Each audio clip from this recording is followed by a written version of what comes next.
Okay, picture this, right? You're settling into a diner booth. It's quiet. Smells like coffee, maybe some old fries. Yeah. The typical spot. And then suddenly these two people, they're just chatting and bam, they jump up, guns out. Everybody be cool. This is a robbery. Whoa. Yeah, that's quite the opening. Did you ever stop and think, like, what led them there? To that exact moment, or how that one event ripples out, connects lives you didn't even know were linked? It definitely makes you wonder. Welcome to the deep dive. This is where we dive into a whole stack of your sources, articles, research, our own notes, and we pull out those key nuggets of knowledge. We want to give you that shortcut to being genuinely well-informed. And hopefully have a little fun along the way, maybe uncover some surprising facts. Exactly. Keep you hooked. So today, we are plunging into a real cinematic masterpiece. I mean, a film that didn't just redefine storytelling, it kind of shattered the mold, right? Scattered the pieces, then put them back together in this brilliant new way. You have to be talking about Pulp Fiction. Absolutely. Quentin Tarantino's Pulp Fiction. It's notorious, isn't it, for that unique structure, the razor-sharp dialogue, sometimes profound, sometimes just mundane, but always memorable. And the characters. Unforgettable. Totally unforgettable. Our sources, they give us this really detailed breakdown, the non-linear plot, the key players, those deeper themes running through it all. Themes that really challenge how you think about morality, about narrative itself. Yeah. So our mission for this deep dive, we want to unpack exactly how this film weaves all those different kind of chaotic threads together into something coherent, something really compelling. And figure out what makes it so timeless. You know, so influential even now, decades later. Well, what's really fascinating, I think, is how Pulp Fiction challenges you, the viewer, right from the get-go, from the very first frame, really. Instead of giving you this nice, neat chronological path, it just throws you into the middle of things. Events are totally out of order. Right. It's jarring at first. It is. But it's not just for shock value, I don't think. It actively forces us, the audience, to get engaged. You almost become like detectives, piecing the narrative together. That's a great way to put it, active participation. Exactly. It's much more than just a collection of, crime stories. It's this carefully built puzzle box, and it invites you to solve it, demands your attention, and really rewards you if you're watching closely. Okay, let's unpack that narrative point right away, because it's crucial. Our sources immediately flag Pulp Fiction as an, quote, elaborate story, a nonlinear, interwoven crime drama. Key words there. Nonlinear, interwoven. Definitely. It's famous for its unconventional narrative structure, sharp dialogue, and incredibly memorable characters. So when we talk about nonlinear here, what does that actually mean in this context? Well, it means we're dealing with interconnected vignettes told out of chronological order. It's not just a simple flashback or two. No, it's more complex. Way more complex. Tarantino creates this sort of narrative Mobius strip, where storylines interlock, loop back. Characters die before we see their earlier adventures, or you see the aftermath of something before you even know what caused it. Yeah, that structure immediately sets it apart from, well, most films, which tend to follow a straight line, A to B to C. Exactly. And starting with that diner robbery, it just establishes the tone perfectly. It's chaotic, but it's also captivating. It's like an immediate signal. Buckle up, this isn't going to be predictable. It forces you to think, not just watch. And if we zoom out a bit, Tarantino isn't just shuffling the timeline randomly just to be clever. He's doing it, I think, strategically, to prioritize character and dialogue over a strict plot progression. That's a really key insight. Character and dialogue first. Absolutely. Right. It's crucial to understanding why the film works so well. Our sources keep mentioning the sharp dialogue, these stylized conversations about mundane things. Right, the foot massages, the burgers in Europe. Yeah. Which raises this interesting question, right? How does making these, let's face it, hardened criminals, hitmen, talk about mundane stuff like that? How does that make them more compelling? Maybe even more human? Instead of just focusing on the violence or the, mechanics of the crime. Exactly. Because they have these everyday kind of relatable chats, they suddenly become multidimensional. You might even find yourself relating to them or sympathizing, despite what they do for a living. It's that contrast again. Totally. And it's not just what they say, it's the rhythm, the weird detours the conversations take. Like discussing cleaning products right after, something incredibly violent happens. Yeah, the tonal shifts are wild, that dark comedy timing. It's a masterstroke, technically. Yeah. Keeps the audience constantly off balance, but totally hooked. And each segment, like the sources say, Feels like its own little short story, a vignette. Self-contained almost. Almost. But they're constantly referencing each other, subtly influencing each other, like pieces of a bigger puzzle or a mosaic. And the unique rhythm of the film comes from seeing these pieces out of order. It keeps shifting your perspective. Okay, now this is where it gets really interesting, where the threads start crossing. Our sources trace the narrative exactly as we experience it in the film, piece by piece. Let's follow that initial, maybe bewildering path audiences first took. Yeah, let's walk through how it unfolds on screen. So it kicks off with the prelude, the diner holdup. You've got two petty criminals, Pumpkin or Ringo and Honey Bunny Yolanda. They're in this diner. Just talking. Seems normal enough at first. Right. But then their conversation shifts pretty quickly to the idea of robbing the place they're actually sitting in. And then, boom, they're up, guns out, shouting those famous lines. It happens so fast. Totally. And this immediate jump into high-stakes action, seemingly out of nowhere, it just sets the tone for the whole nonlinear ride, doesn't it? Absolutely. You're dropped right in, no context. It tells you immediately, forget the usual storytelling rules. It's a jolt designed to grab you. And from that chaos, we're immediately thrown into the world of Vincent Vega and Jules Winnfield, the briefcase. Oh. Okay, so these are our hitmen, Travolta and Samuel L. Jackson. Iconic duo. Sent by their boss, the big man, Marsellus Wallace, to get back this mysterious glowing briefcase. The ultimate MacGuffin. Exactly. So their mission takes them to this apartment. Some young guys double-cross Marsellus. And this scene, it's legendary, isn't it? Mainly for Jules' intense, almost sermon-like delivery of Ezekiel 25.1 SEMA. Right before he calls it philosophical talk about divine justice. The calmness, the theatricality right before the violence. It's chilling. It really sets a unique tone. They kill almost everyone, but they spare one guy, Marvin. Take him with them. And then, the cart scene. Oh, man. One of the most shocking, darkly funny moments. Vincent just accidentally shoots Marvin in the face, just like that. Total accident, total chaos, blood everywhere. Yeah, the pandemonium, we gotta fix this, and now you panic. It's almost absurd, grotesque farce, maybe. Definitely. And they're stuck. Dead body, bloody car, big problem. So they called Jimmy, Jules' friend. And Jimmy calls. The Wolf. Winston Wolfe, played by Harvey Keitel. The Fixer. The ultimate fixer. Our sources say he just arrives, takes complete control, super efficient, orchestrates this cleanup operation in record time. It's amazing to watch. So precise, almost ritualistic, amidst all the gore. Shows the difference between amateurs and a real pro. Yeah. In the aftermath of that whole ordeal, it really shows the difference between our two hitmen, doesn't it? Jules is genuinely impressed. He thinks it was a miracle, divine intervention, a sign to change his life. He's profoundly affected. But Vincent, he's just like, nah, dumb luck. Totally skeptical. Which perfectly sets up their different paths later, right? Yeah. Fate versus chance. Redemption versus, well, not redemption. Okay, then the film pivots again. We're on to Vincent Vega and Mia Wallace, a night out. Seems totally unrelated at first. Vincent gets this job. Take the boss's wife, Mia Wallace Uma Thurman, out while Marsellus is away. A potentially awkward assignment? You think?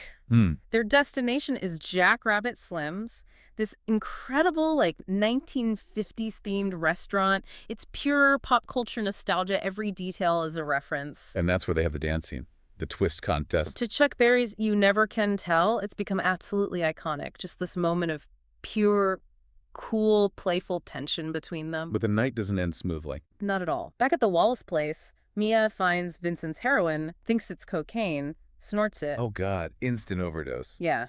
Vincent panics, obviously, rushes her to his drug dealer Lance's house.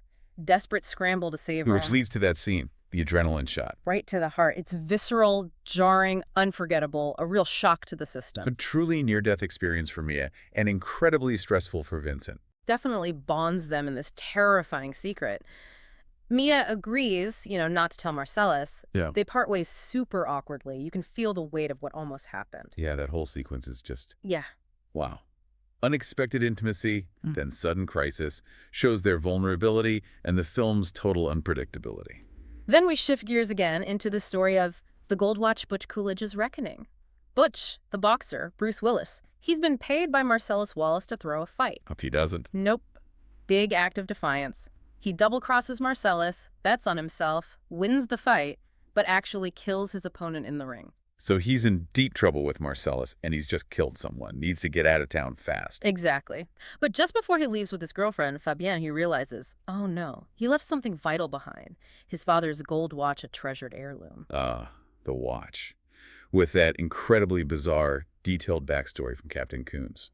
Played by Christopher Walken. That monologue is something else. How it survived Vietnam, hidden. Well, you know where. It's darkly funny, weirdly poignant, shows the crazy lengths people go to for something meaningful. So Butch knows it's risky, but he has to go back for it. He goes back to his apartment, and who does he find there, thanks to the nonlinear structure? Vincent Vega, waiting to kill him for Marsellus. But Butch gets the drop on him, kills Vincent with a machine gun, just like that. Sudden, kind of unceremonious end for a character we spent all this time with. Really plays with your expectations. Brutal. But the twists aren't over. Butch drives away, and who does he see just crossing the street? Marsellus Wallace himself. What are the odds? Right. Crazy coincidence. Or fate. A car chase ensues, they crash, and they both end up captured by, well, some very unpleasant people. Maynard, the pawn shop owner, and Zed. Leads to that horrifying basement scene. Yeah, the film takes a sharp turn there. From dark comedy almost to just visceral horror. Maynard and Zed rape Marsellus. It's incredibly disturbing. Truly shocking. Butch manages to escape his restraints. And he has this choice, right? Run, save himself.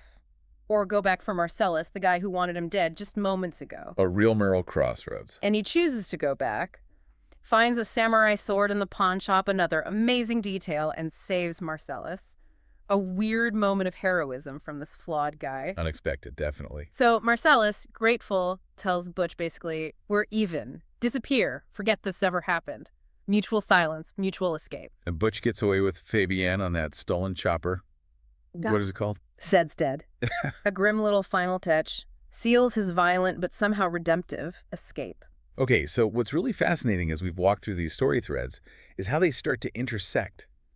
But not just intersect, they tangle up in ways you totally don't expect. It creates this incredibly complex web. It's not just plot weaving, is it? It feels like Tarantino's playing a game with us. Exactly. It's a psychological game with the audience. A perfect example, the one that really messes with your head, is Vincent's death. It happens in Butch's story, right? Yeah, Butch kills him. But we, the audience, we've already spent all this time with Vincent. We saw his night with Mia, his chats with Jules. We've kind of gotten to know him, maybe even relate to him a bit. Then the film reveals his death, which is almost absurdly mundane. Getting shot, coming out of the bathroom, and chronologically, it happens before a lot of the stuff we've already seen him do. It totally recontextualizes everything we saw him do earlier. Absolutely. It forces you to confront how arbitrary fate can be, how sudden and undignified death is in this world. It strips away any kind of Hollywood glamour from it.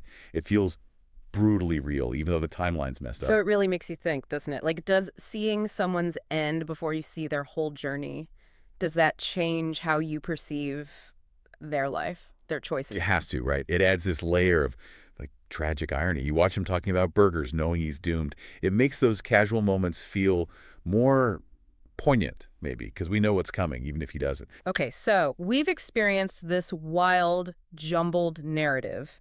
Now, what happens when we actually piece it together? What's the real chronological order? Our sources lay it out, and this is where you really see the genius of the nonlinear structure. It shows the deliberate choices Tarantino made.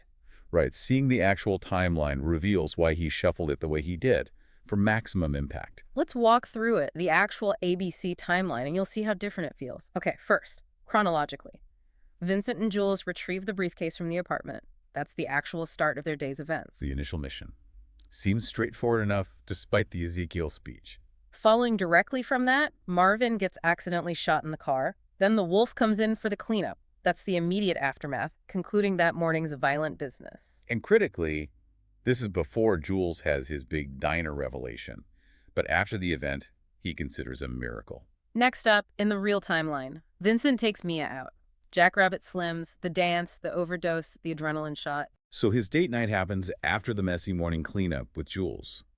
Shows his day continued. Personal life mixed with work life. After that, chronologically, Butch refuses to throw the fight, his big betrayal of Marsellus. Setting his own desperate escape plan in motion. Then comes a really crucial point in the linear timeline. Vincent is killed by Butch at the apartment. Which means Vincent's entire arc, the Mia date, The philosophical chats, everything leads up to this sudden, almost anticlimactic death. It adds such finality when you see it in order. Immediately following Vincent's death, Butch and Marsellus have the pawn shop nightmare, the capture, the basement horror, Butch's rescue. A huge thematic chunk for Butch happening quite late in the overall chronology. And finally, the last thing chronologically, the diner robbery scene with Jules and Vincent having breakfast. Yeah, the scene that opens the movie. Exactly. The scene that opens the movie is chronologically the end of the main events. It happens after Jules' miracle, after the cleanup, after Vincent's date night, even after Vincent's death, if you consider the whole timeline. Our sources explicitly say this scene, with Jules' spiritual moment becoming the shepherd, is placed at the end for narrative effect. Wow, okay. That placement is everything. It lets Jules' transformation, his choice to leave the life, land with maximum impact after we've seen everything else. It feels like a resolution. A powerful bookend. Yeah. Yeah, connecting the bigger picture. It's crystal clear Tarantino didn't just shuffle randomly. It was surgically precise. Think about using that diner robbery twice. Beginning and end. Right. At the start, it hooks you with chaos.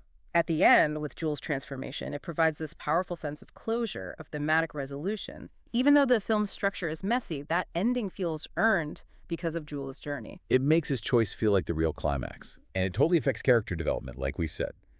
Knowing Vincent dies, it hangs over everything. His night with Mia, his talks with Jules, it all feels tinged with that tragic irony. Makes you notice the small moments more. Highlights the randomness of life and death in their world. And the tension. Knowing the chronological order shows Jules' big decision comes after the miracle, but before he acts on it in the diner. It makes his choice feel weightier, more considered. Not just a spur-of-the-moment thing. It gives his shepherd speech real significance. Ultimately, yeah, that nonlinear structure. It's an active puzzle. It demands you engage, piece things together, and the reward is this deeper, more satisfying understanding than if it was just told straight. You become a narrative detective. Constantly reevaluating what you think you know. Okay, so beyond the clever plot stuff, Pulp Fiction is just packed with these distinctive themes, right? And a style that was instantly iconic. Let's talk about violence and morality, fate, redemption, and consequences. Huge themes running through it. The film constantly pokes at these ideas, especially through Jules' arc. Remember his philosophical talk in the apartment? Quoting Ezekiel 25:17 like he's God's righteous man. Delivering divine retribution, yeah. Very intimidating. But then contrast that with later, after the Marvin cleanup, when he genuinely believes surviving that was a miracle. Divine intervention, not luck. That's the turning point for him. That perceived miracle changes everything. It's the catalyst for his whole moral shift. His journey is the clearest example of redemption and change in the film, especially compared to Vincent. Right. Jules actively chooses a different path. At the diner, he decides to be the shepherd, to leave the violence, try to help people. It's a massive shift. So how does that path contrast with Vincent's? Vincent has close calls too, like with Mia's overdose, but he never seems to grapple with the morality of it all in the same way. He stays in the cycle, doesn't he? Remains skeptical, maybe cynical. Yeah. And ultimately, he meets that violent, almost absurdly mundane end. Their paths really highlight that whole free will versus fate question, don't they? Can you change, or are you stuck? And what are the consequences? And another huge part of the style, what's really fascinating, is how the film makes everyday conversation feel like high art. The sources nail it. Rich, stylized conversations. Yeah, the mundane stuff becomes compelling. Totally. Tarantino uses talk about burgers, foot massages, TE pilots deliberately. It's not filler. It adds texture to the characters. It reveals who they are, their anxieties, how they see the world, sometimes their surprising vulnerabilities. The dialogue is the character development in a way. Exactly. Think about Jackrabbit Slims. The whole place is this pop culture immersion and the twist contest.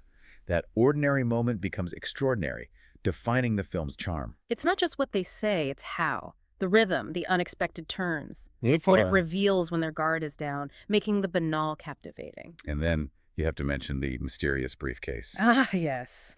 The glowing MacGuffin. The source mentions its mysterious, glowing nature, catches your eye immediately. And it's one of the film's biggest mysteries because we never find out what's inside. Deliberately ambiguous. And that ambiguity is brilliant. It adds so much mystique.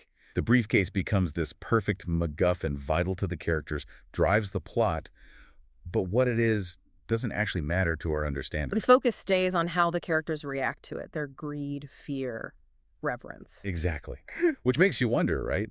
Does leaving things ambiguous like that, not tying up every loose end, does that make a story more enduring, more discussable, more powerful over time? I think in Pulp Fiction's case, absolutely. It's fueled decades of theories. So wrapping up the impact, what did this all mean for cinema? Pulp Fiction wasn't just a ripple, it was like a tidal wave. Totally reshaped things. Our sources hammer this home. It's a cult classic that went totally mainstream. It's praised for its storytelling innovation. It basically blew up traditional narrative structures. Showed everyone you didn't have to tell stories in a straight line, that shuffling things could actually make it better. Yeah. And it's impossible to talk about without mentioning the memorable performances. Travolta, Samuel L. Jackson, Uma Thurman, Bruce Willis. Their careers were hugely impacted. Travolta's comeback was massive because of this. Definitely. And you can't forget the iconic soundtrack that surf rock, soul, pop mix. It's as famous as the film. Defined a whole mood. It wasn't just a movie, it was a whole cultural moment. And connecting that to the bigger picture, look at the critical reception. This wasn't just some indie darling. It won the Palme d'Or at Cannes. The top prize. Huge deal. Massive. Then it got multiple Academy Award nominations, including Best Picture. So the industry's highest levels recognized it too. It proved independent film could be groundbreaking and critically acclaimed and commercially successful. Exactly. It wasn't just a quirk, it was a masterpiece.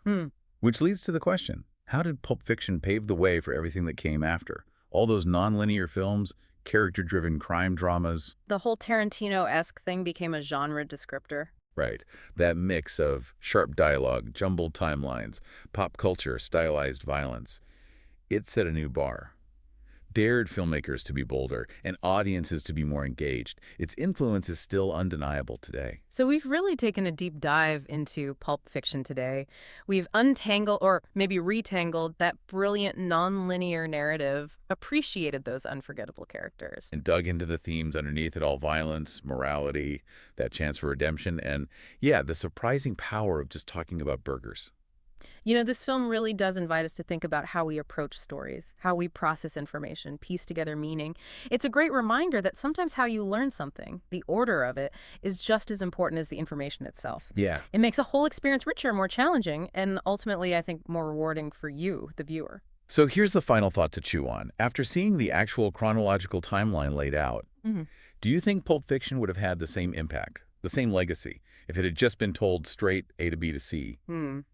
Probably not, right? What does that tell us about the real power of narrative structure? And maybe the genius of a filmmaker who just decides to break all the rules and ends up changing how we even understand storytelling itself. Thank you for joining us on this deep dive.